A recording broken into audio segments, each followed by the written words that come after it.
They did not tell us that all of that, being my own person and I'm independent, would lead to separation, loneliness, celibacy, and lesbianism. They didn't tell us that if you give up the man, you're going to take one of these things and it's worse and it will destroy your nation. They didn't give us that information. They made us think that it was some kind of glorified position to brag about the fact that I got my own job, my own credit card, my own car, so I don't need no man. I don't even know how we got that mixed up. Ain't none of that got nothing to do with being with no man.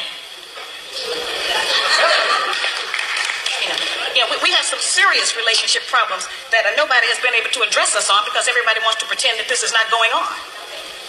Over 60% of our women are single, widowed, separated, or divorced. They don't have a man.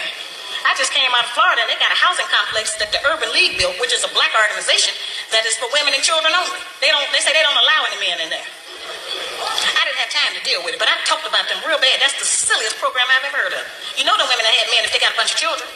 They need fathers. They need protection. We hear about the drug problem that we have in our projects across the country. It's one of the major places that we have a drug problem. We talk about the great strength that we have as black women. Well, the welfare department don't rent government apartments to single black men.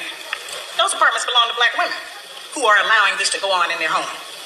See, we have a lot of power. We are very strong women. I'm saying that we're using our strength in the wrong direction. We're using it to tear our man down, tear our nation down instead of building it up. Having an education and a job does not necessarily mean you have a successful life. I keep telling black women that to raise a child, they say, well, I provided with food, clothing, and shelter. That's not raising a child. That's maintaining one. To raise a child, you need a parental coalition of a man and a woman. We have sons who, by not having a father in the home, they don't know how to respect women. They take on the black female emotionalism. They're doubtful. They're indecisive. They can't make a decision. They don't know what to do about being a man because we can't teach them that. We don't have that knowledge.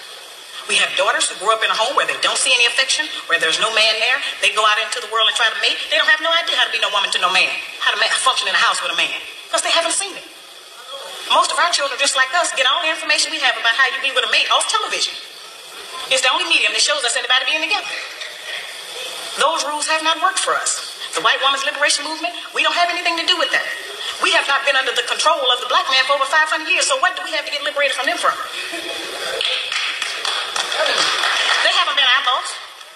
That's the white woman and her man. They're going through that, and that's their business. We don't have any business being in there. They only introduced it to break down the civil rights movement. The civil rights movement started with the black man, the black woman, and the black child standing together, trying to plead for freedom, justice, and equality, and more benefits in the country that they had to have built. They threw the white woman in there with the women's liberation movement and made it a woman against man thing. That created a big separation between black men and black women because then everybody started going for self. Then they bring the welfare system in and tell us in order to feed and clothe and house our children, we have to give up our man. You have to put the man out of the house. When the white farm wife goes to the government for subsidy for the farm, they don't tell her to get rid of the farm, they keep that family together. But in the black community, they make it a requirement because they want to keep endorsing into the black community that the black man is no good.